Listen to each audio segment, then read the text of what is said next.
नमस्ते, मैं Manish Sharma AGB news में आपका स्वागत करता हूं। जैसा कि आप जानते हैं, हम समय समय पर समाज से जुड़ी हस्तियों को आपके पास सामने लाते हैं, आपसे रूबरू करवाते हैं। इसी कड़ी में आज हम पहुंचे हैं डॉक्टर कुसुम शर्मा अदिति जी के पास। डॉक्टर कुसुम शर्मा अखिल भारतीय विप्र एकता मंच की राष्ट्रीय सचिव हैं और लेखिका हैं। मैडम, आपका बहुत बहुत स्वागत है। हाँ, नमस्कार, धन्यवाद। मैडम, आप लेखिका हैं, किस प्रकार क्या क्या लिखती हैं, क्या शौक है आपको? जी, आप अगर ये सोचते हैं कि शौक है, तो राइटर का कभी शौक नहीं होता, उसमें चेतना शक्ति होती है, वो अपनी चेतना के अकॉर्डिंग लिखता है। तो मेरा जो सब्जेक्ट है, मेरी जो सोच है, आध्यात्म से जुड़ी है, समाज से जुड़ी है और अपने राष्ट्र की चेतना को उससे बिल्कुल जुड़ी है। अब तक क्या क्या लिखा है? मैंने अभी तक एक्चुअल में काफ़ी काम मेरा श्रीमद् भगवद गीता के ऊपर भी हुआ है और इसके अलावा मैंने एक पर्यावरण के ऊपर एक बुक लिखी जिसका नाम है गीत धरा की।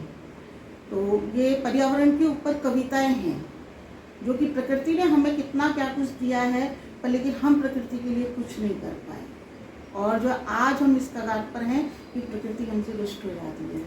तो कुछ गाहे बगाहे, कुछ जो मतलब भविष्य की जो कल्पनाएं जो आज देखने को मिलती है, तो जब वो सन 12 में जो किताब इस टाइम मेरी पब्लिश हुई थी, तो उसमें भी कुछ पंक्तियाँ ऐसी आई थी कि जो है मतलब लाशें आपको जो मतलब तैरती हुई दिखाई देंगी।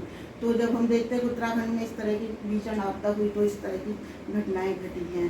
तो ये मेरा पर्यावरण के ऊपर एक बुक थी गीत धरा के। उसके बाद मैंने श्रेयसी करके एक गीत संग्रह लिखा जो कि काफ़ी टाइम से चला आ रहा था। पिछले टाइम से कुछ गीत जो कलेक्ट होते जा रहे थे, तो उसमें आध्यात्म का पुट लेकर के और आध्यात्म से संबंधित जुड़े हुए कुछ गीत हैं, तो कुछ गीत राष्ट्रीयता को लेकर के लिखे। मैडम, आप मोटिवेशन के फील्ड में काम करती है, बच्चों को मोटिवेशन करती है। हाँ, बिल्कुल। मेरा जो राइटिंग का जो स्टाइल है, वो हालांकि एक लेखक का स्टाइल सीधा सीधा उपदेशात्मक नहीं होना चाहिए। उसमें भावों का पुट होते हुए, जब भावनाओं का पुट जब उसमें बढ़ जाता है, तब जो है सतह ही कुछ मिश्रित होता है। तो उसको लेकर के मेरे गीत, मेरी पोइट्री और मेरा लेखन जो है अंततोगत्वा मोटिवेशनल हो जाता है। आखिर में वो मोटिवेशनल हो जाता है कि एक्चुअली में राइटर को हमेशा ये देखना पड़ता है कि जो वो लिख रहा है, हो सकता है कि वो बिल्कुल समाज में किसी की घटना है, कोई दुखी है, कोई सुखी है, कुछ उसकी प्रॉब्लम्स है, कुछ उसके साथ में ऐसी दुविधाएं चल रही हैं। तो राइटर को लिखते समय सोचना पड़ता है कि उसके पास जो प्रॉब्लम्स है, उसकी जो असुविधाएं हैं, उसके जो बुरे दिन हैं, उनका रास्ता किस तरह से निकलेगा। तो कोई भी बुक, यदि आई थिंक अगर कोई भी बुक अगर आउटपुट नहीं दे पाती, मोटिवेशनल पॉजिटिविटी नहीं दे पाती अपने राइटर को, अपने उसको पढ़ने वाले को, पाठक को नहीं दे पाती, तो राइटर का उद्देश्य नहीं बनता। तो मैं मैडम, जैसे मोटिवेशन की बात चली है, तो आज की वो पीढ़ी भी काफ़ी पाश्चात्य संस्कृति की तरफ जा रही है। पहले हमारी संस्कृति बड़ी मजबूत हुआ करती थी और अभी बहुत कुछ चेंजेज आए हैं। इस बारे में क्या मानना है? देखिए, चेंजेज एक समय की डिमांड है। चेंजेज एक समय की डिमांड है। चेंज प्रकृति है, नेचर कॉल है। चेंजेज होते हैं, परंतु चेंजेज एक अपनी ही परंपराओं को लेकर के उनमें चेंज आना एक अलग चीज़ है। और किसी की नकल करते हुए अगर चेंजेज अगर होते हैं, तो आई थिंक इंसान नकल से सीखता है, बहुत अधिक सीखता है। और इमिटेशन एक मतलब एक बहुत नेचुरल प्रक्रिया है, सीखता है। परंतु कहते हैं ना कि नकल में अकल की ज़रूरत होती है। तो अंधे बन करके जो आज जो हमारी जनरेशन फॉलो कर रही है, पाश्चात्य सभ्यता को फॉलो कर रही है और आगे बढ़ के जो चल रही है, उस तरह का जो माहौल जो क्रिएट हो रहा है, वो हिंदुस्तान के लिए, मतलब हमारे भारत देश के लिए, यहाँ की संस्कृति के लिए, यहाँ की विचारधारा के लिए, यहाँ की जो जलवायु है, उसके अकॉर्डिंग किसी भी तरह से सूटेबल नहीं है। ये आने वाले समय में हमारे यूथ की एनर्जी को कम करेगा, उसके कैरेक्टर को ठीक नहीं रहने देगा और आउटपुट ही निकल के आएगा कि वो अपनी लाइफ में ज़्यादा सफल नहीं होंगे। नहीं, पहले के समय में और अब के में बहुत परिवर्तन आया। पहले अलग संस्कार होते थे बच्चों के, माँ बाप बच्चों को संस्कार देते थे, पूरी प्रक्रिया होती थी। जी हाँ, पहले था। हमारा देश तो संस्कारों का देश है ऑलरेडी, तो ऐसी यहाँ पर 16 संस्कार हैं। 16 संस्कार में जिनका जो है मेन मोटिव ये होता है कि जब हम एक स्टेज से दूसरी स्टेज में हम एंटर हो रहे हैं, बचपन से जब स्कूल में एंटर हो रहे हैं, स्कूल से जब हम गृहस्थ अवस्था में एंटर हो रहे हैं, तो उसको इतने खुली जोर शोर से उसको मनाया जाए और उसको मनाया जाता है। कुछ जो है मतलब उसमें हवन या इस तरह के जो है मतलब विधान है, उसको करने से तो जिसका भी संस्कार किया जाता है उस बालक के मस्तिष्क पर एक बहुत सकारात्मक प्रभाव पड़ता है। उस सकारात्मक प्रभाव को वो जब वो याद करता है तो उसे लगता है कि पूरा समाज मेरे संस्कार का साक्षी है और मुझे अगर मैं कुछ भी गलत करता हूँ तो मुझे जो है मतलब है ना उत्तरदायी बनना है, मुझे समाज को भी जवाब देना है कि मैंने कुछ गलत क्यों किया। तो संस्कारों की जो प्रक्रिया है इंसान में उत्साह भरने की है। ये पहले के मुकाबले बहुत कम होते जा रहे हैं। जी हाँ, ये बहुत कम होते जा रहे हैं और इन संस्कारों का जो महत्व कम हो रहा है, इससे हमारे यूथ में पॉजिटिविटी कम हो रही है और वो एक तरह से जो सात्विका बुद्धि जिसे कहते हैं ना कि एक निष्ठ बुद्धि नहीं रहती उनकी। लेकिन मैडम ये देखा जाता है कि समाज में जागरूकता लाने के लिए, अवेयर करने के लिए समाज से जुड़ी संस्थाएं लगातार कार्यक्रम करती रहती हैं और काफ़ी समाज को आगे बनाने का प्रयास करती है। जी हाँ, जैसा कि आजकल जो समय चल रहा है तो लोग अब पॉजिटिविटी के साथ जो है मतलब समाज में उतरे हुए हैं और बहुत अच्छा काम कर रहे हैं और मोटिवेशनल प्रोग्राम्स भी बहुत सारे आ रहे हैं और एक से एक अच्छे प्रोग्राम आते हैं। तो अब होता क्या है कि जो इन प्रोग्राम्स को, इस मोटिवेशंस को और मोटिवेशनल जो एक्टिविटीज़ हैं इनसे जो जुड़े हैं, देखते हैं, सुनते हैं, करते हैं, उनसे जो लोग जुड़े हैं वो एक्चुअल में वो संस्कारित हैं, तभी वो उनसे जुड़ पड़े हैं। अगर वो संस्कारित नहीं होंगे तो उस तरफ रुख भी नहीं करेंगे। तो जो इस तरह का जो यूथ है कि इस तरफ रुख भी नहीं करना चाहता, इस तरफ देखना भी नहीं चाहता, तो उस यूथ को जो है हम किस तरह से जो मतलब लाए, ये एक बहुत बड़ा सवाल आज हमारे समाज के सामने, हमारे परिवार के सामने खड़ा है। तो ये ऐसे समाज में जो कार्यक्रम होते हैं तो महिलाओं की भागीदारी काफ़ी कम देखी जाती है। हाँ जी, तो एक्चुअल में तो मैं कहूँगी कि नारी का ही युग है, महिला सशक्तिकरण की बात है। तो जनरली क्या होता है कि पुरुष समाज ये सोचता है कि देखिए हमारा जो पुरुष प्रधान समाज है ना, वो ये सोचता है कि बड़े मुद्दों पर महिलाएं ज़्यादा ठीक से नहीं सोच पाती हैं, ज़्यादा नहीं सोच पाती और वो घर गृहस्थी का काम संभालें तो उसे ज़्यादा अच्छी तरह से कर पाएंगी।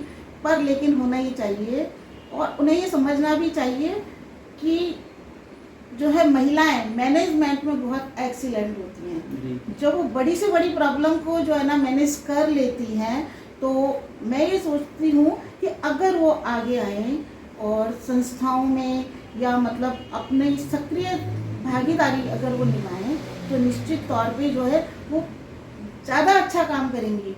मेरा तो जहाँ तक अपना जो अनुभव है ना कि जहाँ पुरुषों का समाज बहुत ज़्यादा जुड़ता है, बहुत ज़्यादा पुरुष होते हैं, तो पुरुष समाज में एक नेचुरल एक अहम का स्वभाव होता है पर व्यक्ति, पर पर्सन जो एक अहम होता है कि मेरा व्यू सबसे बेटर है, मेरी सोच सबसे सही है या मेरा सिद्धांत तो हो सकता है मैं सही कह रहा हूँ। तो इस तरह को लेकर के कई बार मैंने जो है ऐसी संस्थाओं के जो प्रोग्राम्स होते हैं उनके बीच में छोटे मोटे डिस्प्यूट देखे हैं और कई बार ऐसा होता है कि जैसे महिलाओं में क्या है मैडम, गॉसिप्स करने की आदत होती है। अगर वो किसी मीटिंग में जाएंगी तो सीख के आएंगी तो दो लेडीज से बात करेंगी, परिवार को बताएंगी। जी हाँ, बिल्कुल ऐसा है कि कहते हैं कि महिलाएं अपने मन के अंदर कुछ नहीं रखती हैं, तो अगर वो आती हैं और संस्थाओं के प्रोग्राम्स में आती हैं, इस तरह के मोटिवेशनल प्रोग्राम्स में अगर आती हैं, अगर वो कुछ सीखती हैं, क्योंकि देखिए अगर 4 जनों के बैठने से या इतने लोगों की बात करने से हमेशा हमें कुछ ना कुछ नया मिलता है और इंसान को हमेशा कुछ ना कुछ सीखते रहना चाहिए। तो जो भी कुछ वो सीखती हैं अपने घर तक जाएंगी, अपने फ्रेंड सर्किल में बताएंगी, अपने रिश्तेदारी में बताएंगे कि देखिए वहाँ पे इतनी पॉजिटिव बातें हुई और वहाँ पर ये मुझे सही लगा, मैं इस चीज़ को अप्लाई कर रही हूँ, इसके ये रिजल्ट निकल के आ रहे हैं। तो ये सब चीज़ें जो है मतलब महिलाओं के आने से जो है जो मतलब किसी भी चीज़ का जो एनक्लोज होता है ना उसका तो मुकाबला कार्यक्रम में व्यापकता आ जाएगी मैडम, उससे क्या है कि कार्यक्रम मीटिंग के बाद घर तक जाएगा, घर से मोहल्ले तक जाएगा और उसका व्यापक फर्क पड़ेगा। अब महिलाओं की बात चल गई मैडम, तो देखने के आ रहा है कि अक्सर आजकल बालिकाओं से रेप की घटनाएं बहुत ज़्यादा बढ़ गई। देखिए एक सबसे बड़ी चीज़ तो ये है कि इस तरह की जो घटनाएं बढ़ी हैं और वो इतनी विभत्सता से बढ़ी हैं कि जिनके बारे में सोच पाना बहुत मुश्किल होता है। अब ये बढ़ी हैं, कैसे बढ़ी हैं, क्यों बढ़ी है, अगर इनके रीज़न पे जाते हैं तो सच कहूँगी मैं कि इसमें बहुत हद तक जो हमारा रिटन मीडिया है, सोशल मीडिया है, इन सब का भी हाथ होता है। और देखिए एक पैमाना होता है इंसान का, हर इंसान का एक लेवल है, बुद्धि का लेवल, बिल्कुल बुद्धि का लेवल है। जिसका जो है ना लेवल हाई है वो डिस्टर्ब नहीं होते उनके साथ सामने चाहे कुछ भी हो। पर लेकिन जो डेली रूटीन में जो खाने कमाने वाले लोग हैं, जो सिर्फ अपनी इतनी छोटी सी ज़िंदगी जीते हैं कि जो आज हमने इतना कमा लिया, हमने जो ये इतने रुपए का हमने पी लिया, इतने रुपए का हमने खा लिया, हम सीधे उनका जो लेवल है वो बहुत नीचे होता है। वो सिर्फ इतना भर सोचते हैं और वो एकदम से मिसगाइड हो जाते हैं। कब? जब वो मीडिया के पड़े हुए इस तरह के सोशल मीडिया के इस तरह के जो है मतलब सीन्स को देखते हैं, या मतलब ये कि कहीं पेपर में कोई इस तरह का सीन्स आया पड़ा है तो अगर मैडम ये सोशल मीडिया में देखा जाता है, बच्चे अगर कार्टून देख रहे हैं तो कई बार अचानक ऐसे गंदे वाले ऐड आ जाते हैं। हाँ बिल्कुल। तो ये सब चीज़ें जिनका मेंटल पैमाना जो डाउन है वो उसको जो है हजम नहीं कर पाते, और वो हजम नहीं कर पाते तो वो कहीं ना कहीं उन लोगों के ऊपर गुजर जाते हैं जो कि मतलब जो उनके जो हपट्टे में आ जाए, या मतलब जो फिर हमारे सामने बहुत बुरी घटना सामने आती है। मैडम इसमें ये मैं ये जानना चाह रहा हूँ कि आज माता पिता है अपने बच्चों को क्या सिखाएं, ऐसा क्या करें कि ऐसा इन घटनाओं में परिवर्तन आए, कुछ कमी आए। देखिए एक चीज़ है, अगर इंसान में अपना तेज है, अगर उसमें भक्ति है, भक्ति में शक्ति है, अगर उसमें अपना है तो पहले ये घटनाएं काफ़ी हद तक दूर रहेगी, मेरा जहाँ तक मानना है। क्योंकि जो बच्चियाँ व्रत उपवास करती हैं, ईश्वर की पूजा करती हैं और आस्तिक हैं, उनसे ये घटनाएं दूर मेरा। और गायत्री मंत्र का जाप बहुत अधिक श्रेष्ठ है। पेरेंट्स को चाहिए कि वो अपने बच्चों को गायत्री मंत्र की शिक्षा दें और गायत्री मंत्र का जाप करें, क्योंकि ये एक इतना पावरफुल मंत्र है कि आपको पहले से अनुमान हो जाएगा कि आपको इस रास्ते नहीं जाना है, आपके लिए ये ठीक नहीं है, आपके लिए ये वाला कर सकते हैं। तो ये बच्चों के लिए बच्चों के लिए भी बिल्कुल ठीक है, क्योंकि जो बच्चों को भी ये पता चलेगा कि उनको भी ये कंसेप्ट क्लियर हो जाएगा कि उन्हें क्या करना चाहिए, उनके लिए ये वाला रास्ता गलत है, उनके लिए ये वाला रास्ता ठीक है। तो गायत्री मंत्र का कंसेप्ट है, और इसके अलावा मोटिवेशनल चीज़ों को सुनने का है, और अपने से बड़े जो हमारे घर के बड़े जो हमारे बुजुर्ग होते हैं उनके पास बैठ करके, क्योंकि वो जो बताएंगे कि उनका परिवार कैसा रहा, उनके खानदान में ऐसे काम कभी किसी ने नहीं किए। मैडम इसमें एक कारण हो रहा है, आज पहले तो क्या है कि सामूहिक परिवार थे, आजकल सिंगल फैमिली रहने लगी, दादा दादी नाना नानी नहीं मिलते परिवार में, तो बच्चों को संस्कार भी नहीं मिल पाते। जी हाँ, ये इन सब चीज़ों का बहुत फर्क पड़ता है। अगर हम एक फैमिली में एक साथ रहते हैं और बहुत सारे लोग हमारे आसपास होते हैं, सबका हमें प्यार मिलता है, तो वो प्यार से जो उनका जो हृदय लबालब रहता है ना, तो अननेसेसरी थिंग्स जो उनके माइंड में आती ही नहीं है। सिंगल फैमिली में ये फर्क ज़्यादा है। सिंगल फैमिली में जो उन्होंने देखा है, जो वातावरण में चल रहा है, जो उनके फ्रेंड्स लोगों ने जो सर्कुलेट कर दिया है, वो अकेले रहते हैं वो बच्चे, वही सब उनके माइंड में घूमता है, वो सब निकल नहीं पाता और जो उसी के वो शिकार हो जाते हैं। तो मतलब थोड़ा सा गायत्री मंत्र से बात याद आई। गायत्री मंत्र तो हमारी माता भी है और हमें उनकी पूजा भी करनी चाहिए। जी हाँ, गायत्री मंत्र की पूजा का जो विधान है, देखिए पूजा का एक आज आदिगुरु ब्राह्मण समाज, हाँ जी, आदिगौर ब्राह्मण समाज जो कुल देवी है, कुल देवी, हाँ, कुल देवी गायत्री माता है। और गायत्री माता का जो मतलब क्या है, गायत्री माता 14वां अंश है। 14वां अंश का मतलब है निराकार है और सर्वत्र व्याप्त है। जो ईश्वर सर्वत्र व्याप्त है वो गायत्री का दूसरा है। जो ईश्वर सर्वत्र व्याप्त है, जब 14वां अंश है, देखिए भगवान शिव 12वां अंश, दुर्गा 10वां अंश, ये कुछ कंसेप्ट होते हैं, और हनुमान जी 8वां अंश, तो ये शक्ति के अंश होते हैं। तो गायत्री माता 14वां अंश है, तो इनकी पूर्ण सात्विक अवस्था में जाकर के इनकी साधना होती है। पूर्ण सात्विक अवस्था में जाकर इनकी साधना होती है।